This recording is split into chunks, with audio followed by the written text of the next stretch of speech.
आज के टाइम में मुकेश अंबानी की नेट वर्थ 122 बिलियन डॉलर है, जो कि उन्हें न सिर्फ इंडिया बल्कि पूरी एशिया का सबसे अमीर इंसान बनाती है। आज के टाइम में इंडिया का फ्यूचर काफी हद तक डिपेंडेंट है रिलायंस इंडस्ट्री पर, बट सरप्राइजिंगली इसी रिलायंस इंडस्ट्री की शुरुआत एक ऐसे गरीब लड़के ने की थी जिसका पूरा बचपन गरीबी में चाइल्ड लेबर करते हुए निकला। कहानी की शुरुआत होती है 1932 में। गुजरात के एक छोटे से गाँव में जन्म होता है धीरू भाई अंबानी का। उनके फादर गाँव में एक लोकल स्कूल के टीचर थे। जब धीरू भाई 5 साल के हुए तो उनका एडमिशन गांव के एक स्कूल में करा दिया गया। धीरू भाई के कुल 5 भाई बहन थे और जैसे जैसे वो बड़े हो रहे थे उनके फादर को अपनी सैलरी से घर चलाने में काफी दिक्कत होने लगी। इसीलिए धीरू भाई डिसाइड करते हैं कि वो अपनी पढ़ाई छोड़ देंगे और कोई काम करेंगे। इसी के चलते उन्होंने एक मंदिर के सामने पकौड़े बेचने का काम शुरू कर दिया। लेकिन जब वो 17 साल के थे तभी उनकी लाइफ में एक टर्निंग पॉइंट आया, जब वो अपने बड़े भाई की मदद से यमन चले जाते हैं काम करने के लिए।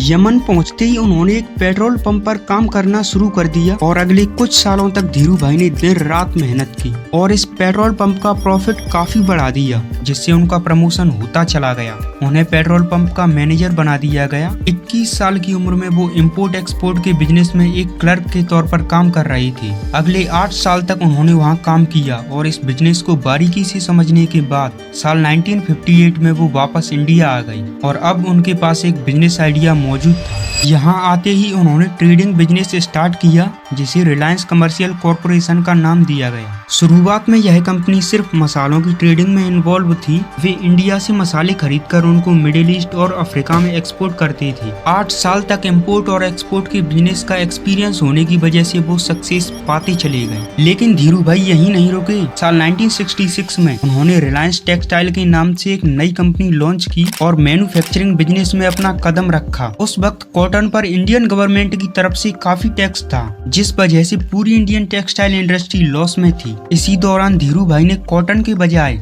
सिंथेटिक टेक्सटाइल का इस्तेमाल करना शुरू कर दिया, यानी केमिकल प्रोसेस के जरिए कपड़े बनाए जाने लगे, जिससे न सिर्फ वो सरकार की पॉलिसी से बच गए बल्कि कपड़े सस्ते होने की वजह से मार्केट में भी ज्यादा फेमस हो रही थी। सब कुछ बहुत ही अच्छा चल रहा था। तभी 1965 में चंपकलाल दमानी और धीरू भाई के बीच डिस्प्यूट होने शुरू हो जाते हैं। दरअसल दोनों ही लोगों का बिजनेस माइंड अलग अलग था, इसीलिए उन्होंने अपनी पार्टनरशिप खत्म कर दी। इसके बाद धीरू भाई ने टेक्सटाइल मिल, विमल क्लॉथ्स और पेट्रोकेमिकल्स जैसे कई फील्ड में एक्सपेंड किया। धीरे धीरे रिलायंस इंडस्ट्री बढ़ती गई। बड़े बड़े इन्वेस्टर और आम पब्लिक भी इसमें इन्वेस्ट करने लगे। इसके बाद शुरुआत होती है साल 1986 की, जब धीरू भाई को पहला हार्ट अटैक आया। इस स्ट्रोक के बाद उनका एक हाथ पैरालाइज हो गया और डॉक्टर ने उन्हें एक सिंपल एडवाइस दी कि ठीक होने के लिए उन्हें रिलैक्स करने और फ्रेश हवा में घूमने की जरूरत थी। अगले 3 महीने तक उन्होंने खूब एक्सरसाइज की, डाइट पर पूरा ध्यान दिया और अपनी लाइफ स्टाइल में भी काफी चेंज लेकर आए, जिससे खुद को ठीक किया। लेकिन इस समय तक रिलायंस इंडस्ट्री इतनी बड़ी हो चुकी थी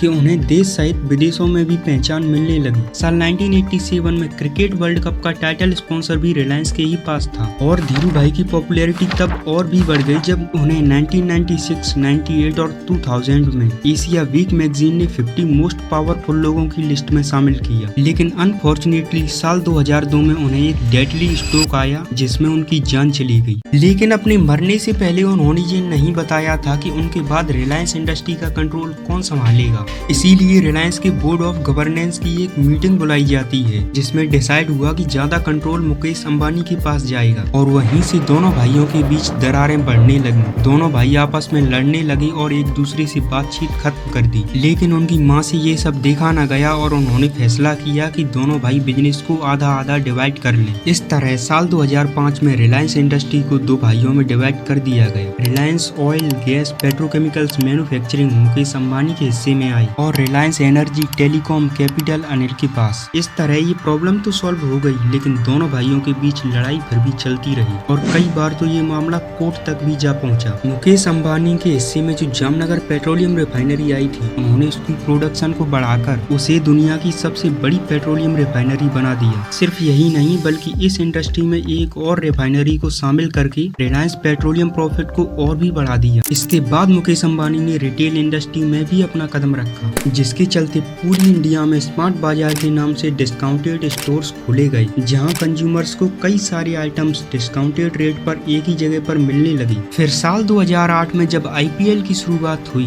तो मुकेश अंबानी ने IPL की सबसे महंगी टीम मुंबई इंडियंस को भी खरीद लिया और ये टीम अगले कई सालों तक IPL की सबसे मोस्ट वैल्यूएबल टीम रही। यहाँ तक कि जब कोरोना के दिनों में खाली स्टेडियम में मैचेस करवाए गए तब भी मुंबई इंडियंस ने रिकॉर्ड तोड़ प्रॉफिट जनरेट किया। फिर साल 2016 में मुकेश अंबानी ने टेलीकॉम इंडस्ट्री में भी अपना कदम रखा, जिसके चलते कई सारी टेलीकॉम इंडस्ट्रीज बर्बाद होने वाली थी। जियो के नाम से उन्होंने एक मोबाइल नेटवर्क लॉन्च किया, जिसमें कॉल्स, डेटा और मैसेजेस को पब्लिक के लिए फ्री कर दिया गया और फ्री का नाम सुनते ही लोगों ने धड़ाधड़ जियो की सिम खरीदना शुरू कर दिया। देखते ही देखते जियो के यूजर्स 450 मिलियन तक पहुंच गए और जब जियो ने 5G नेटवर्क लॉन्च किया तो यूजर्स की संख्या और भी बढ़ गई। अब साल 2024 में मुकेश अंबानी ने इंडिया की सबसे बड़ी मीडिया कंपनी बनाने का भी ऐलान कर दिया है, जिसके लिए उन्होंने अमेरिकन एंटरटेनमेंट जेंट डिज्नी के साथ $8.5 बिलियन का कॉन्ट्रैक्ट साइन किया है। मुकेश अंबानी का कहना है कि इंडिया 1 बिलियन प्रॉब्लम का नहीं बल्कि 1 बिलियन अपॉर्चुनिटी का देश है। आज के समय में मुकेश अंबानी कई कंपनियों को ओन करते हैं और इंडिया का हर इंसान किसी न किसी तरीके से रिलायंस इंडस्ट्री पर डिपेंडेंट है।